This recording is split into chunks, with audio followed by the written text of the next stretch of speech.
to go. Good afternoon, everybody, and thanks very much for joining us for this final one of these sessions. I'm Liz Bingham, partner at EY, as you can see up there. I was due to be joined today by Neil Carberry from the CBI. Unfortunately, he has been called away at the last minute, so like Arun, I'm here on my own. Unlike Arun, I don't have any slides, so it's just me, I'm afraid. And I've been asked to talk a little bit about new approaches to equality and diversity. What I'm about to share with you are my personal views, not those of EY. But I think we've got a problem. I think we've got a major problem, and I slightly hesitate to say this following Arun, who's given us a great presentation about the numbers, but I think we've got a problem with numbers. We've got a problem when we obsess with focusing on numbers. Now, on the one hand, numbers are important because what gets measured gets done, as Arun quite rightly said. But the issue, I think, is that we're in danger of using them to declare victory too soon. A couple of months ago, the Telegraph Online went, "Ha-ha, great, congratulations, everybody, gender is done." 26% of the FTSE 100 board positions are held by women. Brilliant, let's move on to ethnicity. Now, I'm not for 1 minute suggesting that race is not important, but to say that we're done at 26% in the FTSE 100, I think is slightly missing the point. The last time I looked, women represented about 50% of the population. And actually, if you peel away that 26% number, it is really flattering to nearly half of the FTSE 100.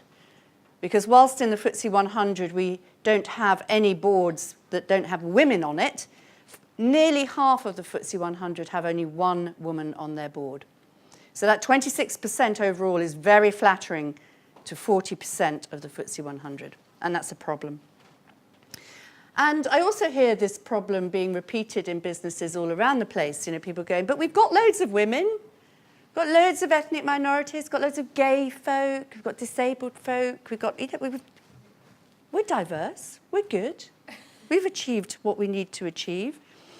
You know, when you come into EY's London office at London Bridge, you can hear 5 or 6 different languages being spoken in the lift. Job done, surely, job done.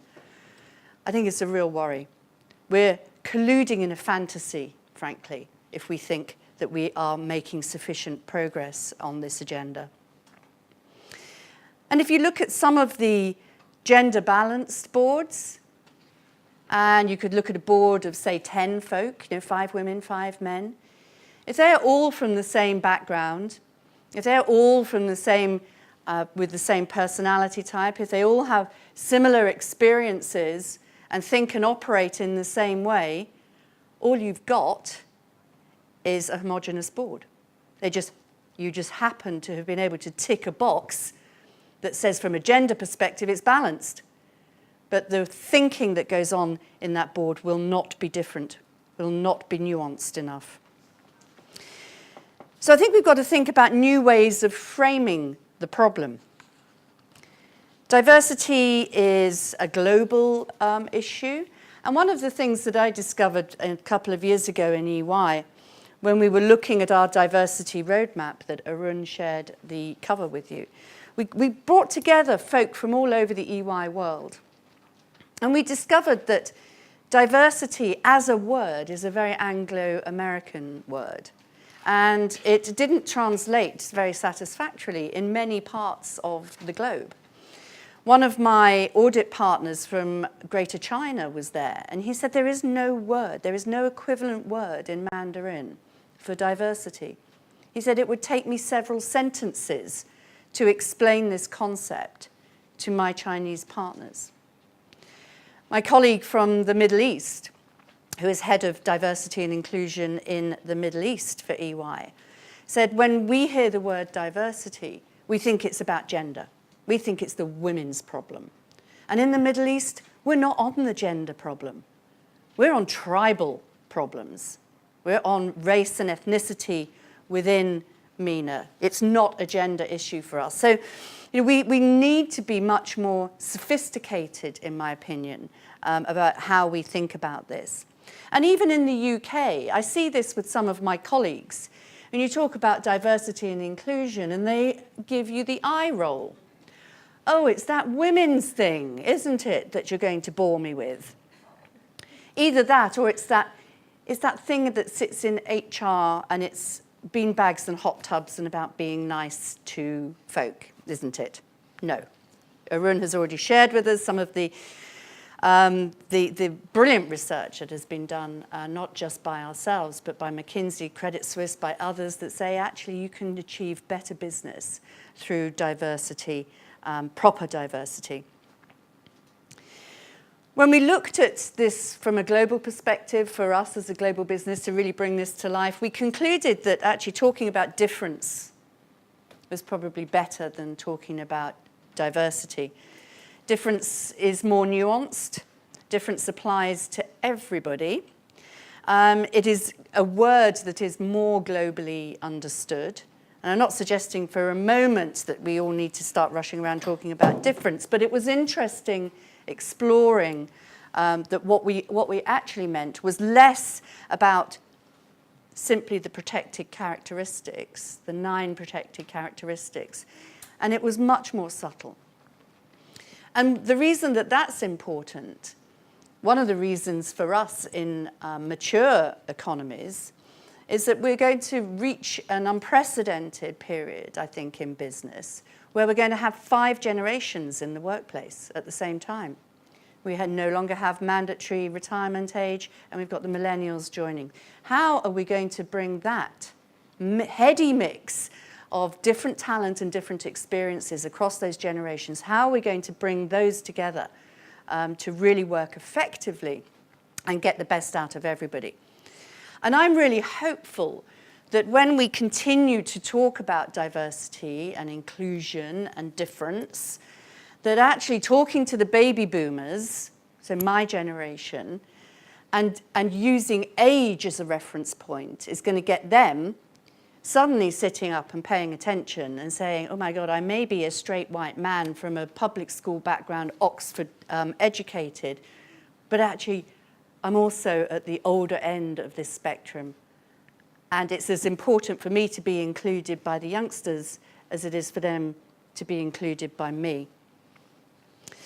So there's all sorts of things we need to look at. I worry personally, about the introverts. Where's the place for the introverts in business?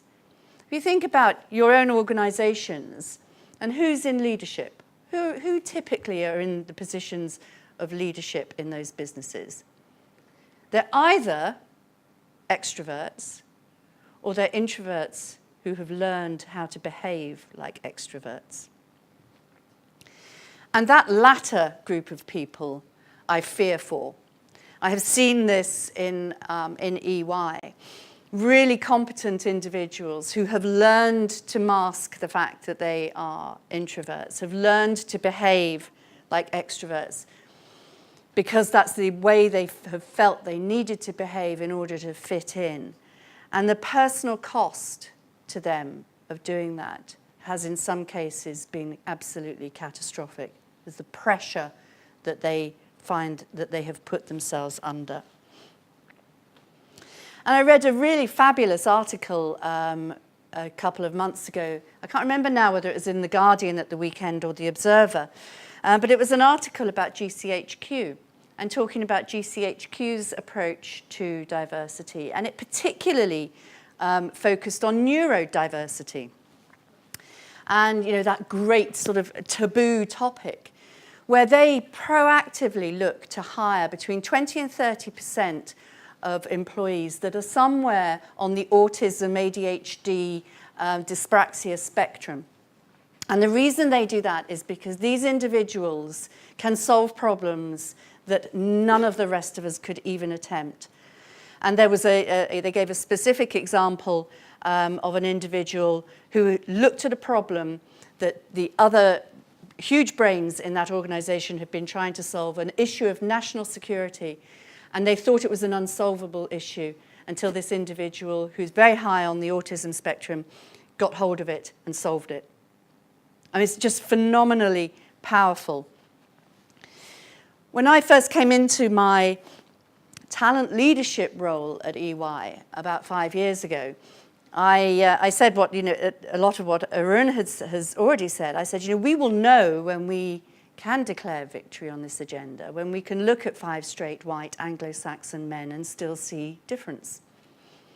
5 years ago, my colleagues looked at me as if I'd gone quite mad, but I think today they're understanding that much more and really understanding that the nuances of difference are way more than just your physical characteristics. But it is still, whether you call it diversity or whether you call it difference, it is still only half the story. And the inclusion dynamic is absolutely paramount. The Center for Talent Innovation, the think tank based in New York, issued some very good research in 2013, where they talked about growth. And growth being the holy grail for business, growth being the holy grail for government. And actually, you could even use that as a proxy in some way for the police force. You asked the question earlier, to say this is about growth, this is about creating opportunity. Growth creates opportunity, and whether you call it profit or whatever you call it, it's about creating opportunity. And their hypothesis is that the only way that you can grow is through serial innovation. And the only way you can serially innovate is through diverse teams thinking differently, thinking out of the box. You can't group think out of the box. You have to have diverse teams thinking that way that will enable that innovation to come through. But you will only enable that to happen if you have leaders who are prepared to lead inclusively, who are prepared not to lean in, Sheryl Sandberg, but to allow people to speak up and speak out and not be fearful of making a suggestion that might be a bit off the wall, and it might be against the normal hierarchy of things. But they create an environment through their inclusive leadership that enables people to feel bold to come up with some off-the-wall ideas. That's the new bit, I think. That's the bit that we really need to be focusing on, is how do we create inclusive leaders? Because it's difficult. Human nature is stuff that we are quite naturally biased. We have done a lot of work at EY on training around inclusive leadership. And one of my partners, who will remain nameless, said to me, do you know that inclusive leadership thing? I don't think I really need to go on that, because I did the unconscious bias training 5 years ago. And I now know, obviously, that I'm no longer unconsciously biased. Okay, so you're in the remedial class. It is human nature to be biased, but it's how we manage that. And it's about how we recognize and mitigate against the human nature that says, I want to belong, I want to feel part of a team, and you are naturally drawn through affinity bias to be part of a team of people that looks and behaves exactly like you. So not only do inclusive leaders need to manage and mitigate their own bias, but they also need to be able to spot it in others. And not only just spot it, but also deal with it. And enabling people in the room to deal with that bias themselves. There's no point in just having the tone from the top. Yes, that's important, but actually we need to equip every individual with the confidence, the vocabulary, and the strength to deal with bias as they experience it on a day-to-day basis. I was speaking to a colleague recently, and her daughter has just joined a small private equity firm in Mayfair. And, she's working all hours that God sends, very high-pressured environment, very male environment, but is, having a thoroughly great time, but it is really, really hard work. And she'd been working around the clock and got a bit tired and emotional. And her boss actually said to her, well, you've done a good job, but you are a bit emotional. And in fact, she was just really, really tired. And, and her, because of that fatigue, it had changed her behavior in the room. And she wasn't equipped to deal with that. She wasn't equipped to say to him, what is it that you're seeing that makes you call me emotional. How would you describe this behaviour in a man? Would you describe it any differently? Would you accuse a man of being emotional? And that's what we need to do. That's what inclusive leaders need to do. They need to lead by example and equip the individuals in their teams with that confidence and that vocabulary to call out the bias as and when you see it. So creating that environment where you're encouraging people to speak up is tricky. It's tricky because people are going to come at problems from different angles, and it's going to necessarily invite a degree of conflict because not everybody is going to agree. That's how you're going to get the better answer, with people actually not agreeing with one another and group thinking. But how do you manage that conflict? How do you get the best out of people? How do you make sure that the introverts in the room have had the same amount of airtime and the same capacity to make a contribution over and above all the extroverts, people like me who run around going, I've got the answer, I've got the answer. I don't know if I have the answer, but I see a lot of this going on. And when I see it work well, it is absolutely fantastic. You can move mountains when this is done well. When it's done poorly, you can destroy value in a heartbeat. And there's just a couple, I think, of really good examples of this. And I think of this in the context of hierarchies. We are a very hierarchical society. And that translates in the church, in politics, in business. We are naturally hierarchical. Human beings like a hierarchy. It gives an order to things. But fighting against that hierarchy and behaving against the hierarchy is quite tricky.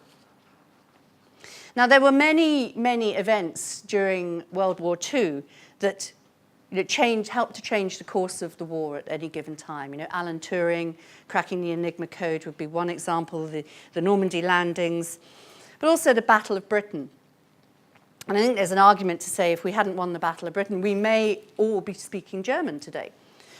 And the guy who was tasked with leading the battle plan for the Battle of Britain is a very unsung hero called Sir Hugh Dowding. Very well decorated, very experienced RAF officer, who looked at the numbers and realized that we had a problem. We didn't have as many aircraft as the Luftwaffe had, but it wasn't a huge delta, so it wasn't an equipment problem, it was a pilot problem. The Luftwaffe had many, many more pilots available to them than the RAF did. So he proposed a battle plan that went against all known and understood game plans of the time. He fought the hierarchy of the RAF and the Ministry of Defence and went all the way to Whitehall to get this signed off. He said, traditional experience would say we engage the Luftwaffe over the English Channel. He said, if we do that and our planes are hit, we will lose the plane and probably the pilot. We have to bring the Luftwaffe over the south coast of England, because that way, if our planes get hit, we might lose the plane, but we've got a really good chance of the pilot bailing out, and we can recycle the pilot, because that's our weak link. He defied the hierarchy to deliver that battle plan, and the rest, as they say, is history. And from a business perspective, and something much more recent, I would have to ask, where were the voices in Volkswagen? Where were the voices in that organization that felt bold enough and brave enough to say, do you know what? We really shouldn't game the emissions tests. Because if we get found out, the damage to our reputation and the financial damage in compensation, we will suffer for decades. Where were those voices? I don't know whether they were there at all, or whether it is simply just such a hierarchical, patriarchal organization that nobody was brave enough to stick their head above the parapet and say, this is wrong, we should rethink this. So if we focus on anything, I think we should focus on inclusion. We need to train on this because, as I said, it doesn't come naturally. We need to call out poor behaviors. Poor behaviors we need to recognize in ourselves and call them out in others. And we need to celebrate the successes. when we see them. And, I think, and I hope, Arun, that, the organisations that you work with through the NES will feel emboldened on their journey to share more widely these success stories. Because I think this is going to take really inspirational leadership to get this right. Because if you look at, those organisations that you put the logos up, they're successful businesses. So you can't really go alone on the business case. How do you say to a mega successful business, if you did stuff differently, you'd be even more successful? Where's the evidence? But what I think we should be saying to organisations is, and to leaders in organisations, what do you want your legacy to be? Where do you want this organisation to be in 20 years' time when you're retired to your vineyard or wherever you're going to retire to? When you're no longer in the business, what do you want this business to look like? Do you still want it to be relevant? Do you still want it to be growing? Because if the answer to that is yes, you've got to change today what you were doing on this agenda. When I was preparing for today, I thought I just wanted to leave you with a wonderful quote that I came across, from a quote from Mother Teresa, which I thought summed this up beautifully. And she said, "You can do what I cannot do. I can do what you cannot do. Together, we can do great things." Thanks very much.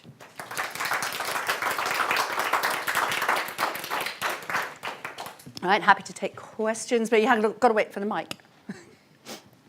Or observations, if no questions.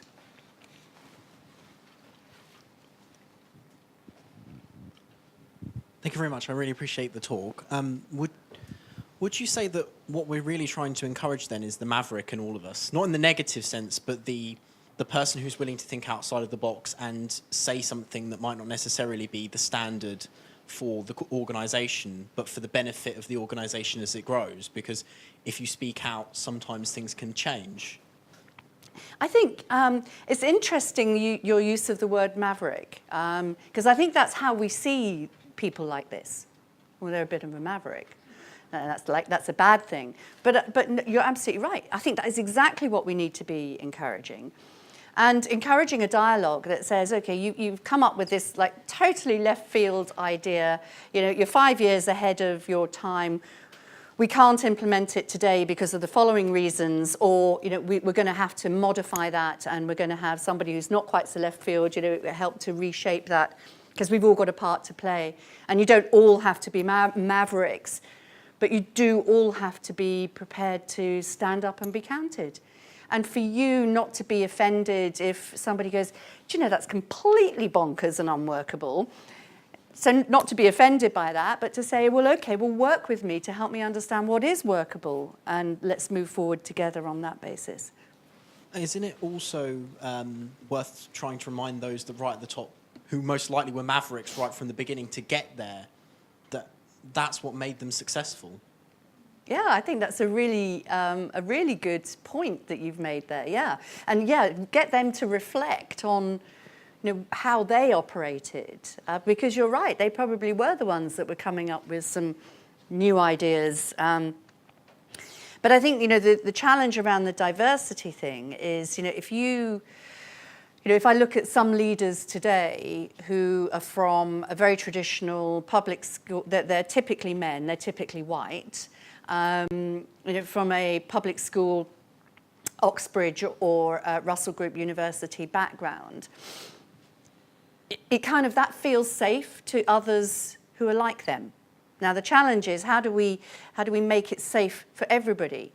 Because if you're in the in crowd because you're from the same background, then probably people are going to forgive you much more so than if you're kind of from an outsider group and coming in with a crazy idea. So the key is to recognise it. When you see the maverick, the person coming up with the idea, is to recognise them regardless of where they're coming from. Yes, exactly, and be prepared to listen. Hi, Becky Brooks from ENEI. There's a really good book about recognising diversity called Peacock in a Land of Penguins. I don't know if you've ever seen it, and it's about a whole group of penguins that work in an organisation, and they recruit a peacock. And initially they're, oh my God, the peacock's fantastic, it's so different, it's amazing, look at the beautiful feathers.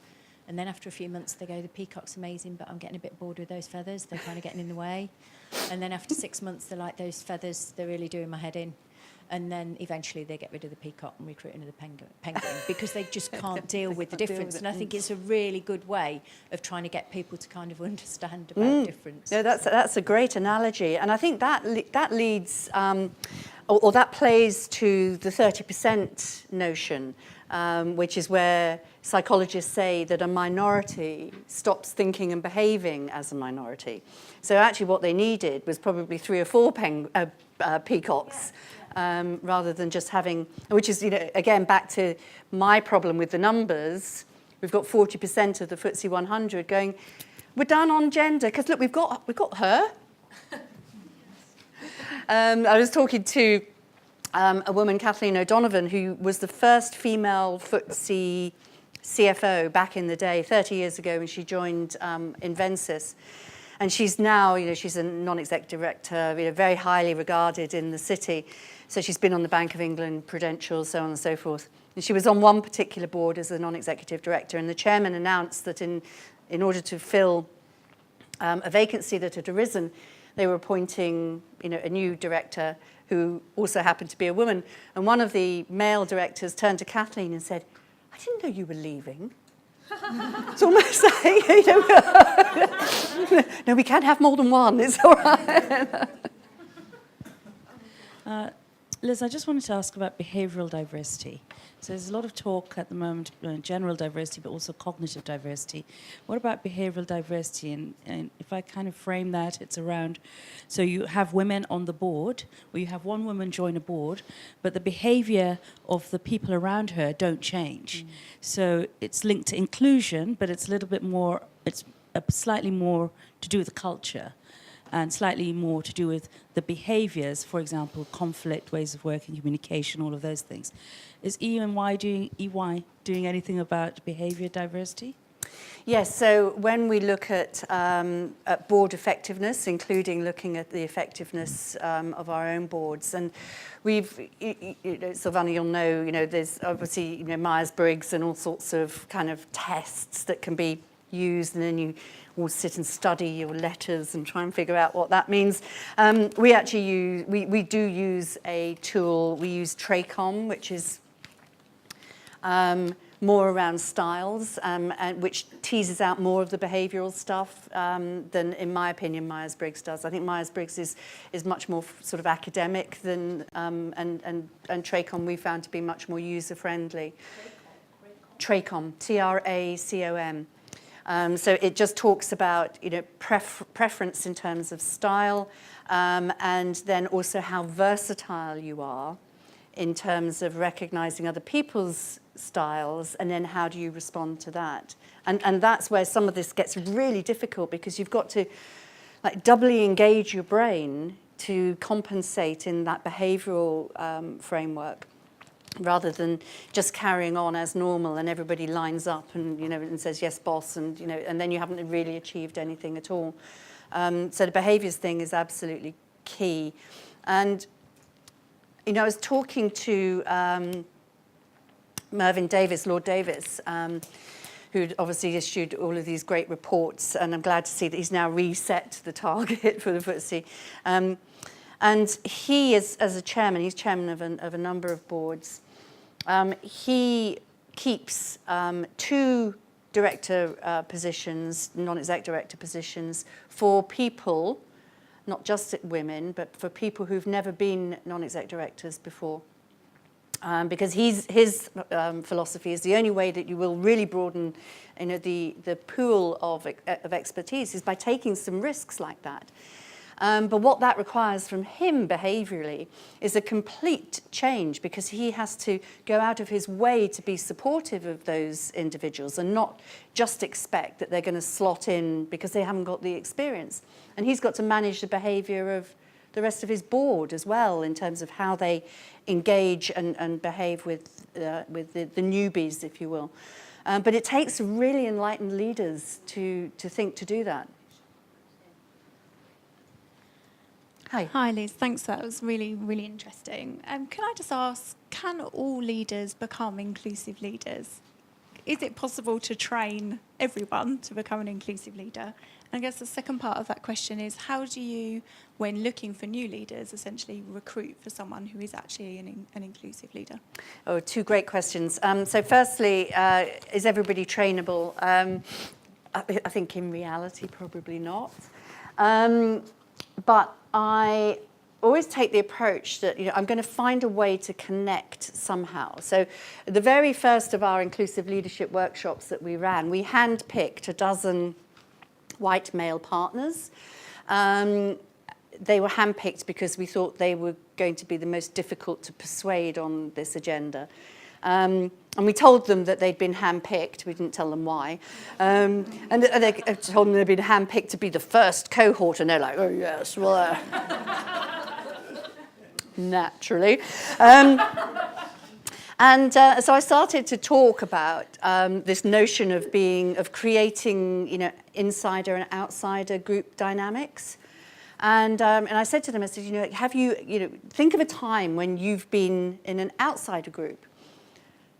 And they're looking at me, and I had no idea what I was talking about, because they'd all been they'd lived charmed lives, been through public school and university, been in Oxford Blue, and took the prettiest girl to the prom, all the rest, captain of the golf club, all the rest of it. And I was really struggling to make this connection, because if you don't make the emotional connection, then you're kind of lost, I think, on this agenda.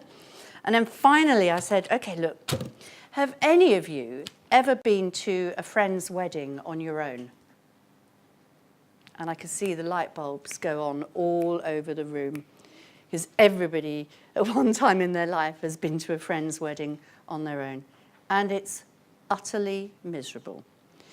Because there's everybody, all happy couples, and you arrive on your own and you get sat on Auntie Nell's table or the children's table, or worse, you sat on the table of other single people. There's not even a big sign. And all of a sudden, they got that emotional connection. And these were, as I say, the really difficult ones. And then it started to provoke them sharing some really personal stories of what was going on in the workplace that made them feel left out. Now, we're very early on our journey, so it remains to be seen how this will translate in terms of what we do measure around our people survey scores and so on. But what we're hearing in the business is people using language like, let's make sure we don't create an inner clique here. So we've started on the journey. I think there will always be people who are just not, because it is difficult, and I'm, really successful. So why should I change? And actually I don't really care much about my paycheck this year. Okay, just make it big. That's okay. And I think we've just got to mitigate for them and manoeuvre around them. And sorry, the second part of your question was. Yeah. So that's really difficult because I don't think we, from the recruiting side, are sufficiently fluent and competent to be able to really dig into what does, how do you test for that? So it is something that we're building into our recruitment processes, particularly at a senior level. So give me an example of when ... How effective that is, I'm not sure, to be honest. But at least we're thinking about it and we're talking about it. And I think what it has done, even if it doesn't make our selection process foolproof, what it has done is enable us to spot the anomalies, if you will, sooner than we might otherwise do. Hi, Liz. I come from an organisation where it's still very taboo to talk about diversity. Now, those of us as chair of network are told to do the lateral thinking, be creative, but then they don't create that environment for us to actually to be creative. But And when we hold events, it's usually the usual suspect who turns up. So the people who it should really reach doesn't get to hear about it. And although we have a commitment, pledges from the very top, saying, you know, we've got to think about diversity, we've got to do something, I'm finding they're all very nice, running around, you know, with a smile and saying, yes, you know, we believe in diversity. But they're not getting that top-down, bottom-up approach, which is very important. And, you know, I don't expect you to have magical solutions, but any ideas? I recognise the problem very acutely.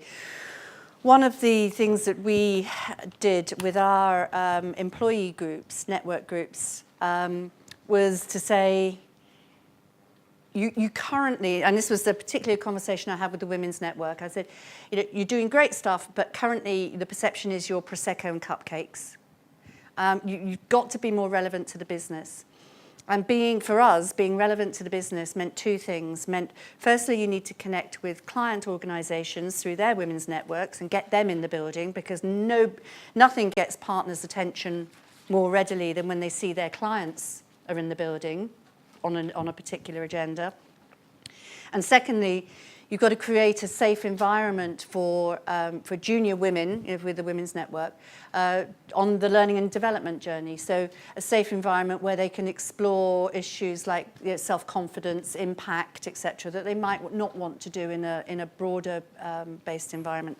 So find a way to make those networks much more business relevant. Second thing we did was to say to as many of the bosses as we could get, you've got to show up to some of these events, because if you showing up will send a very clear message that you really do think that this is important.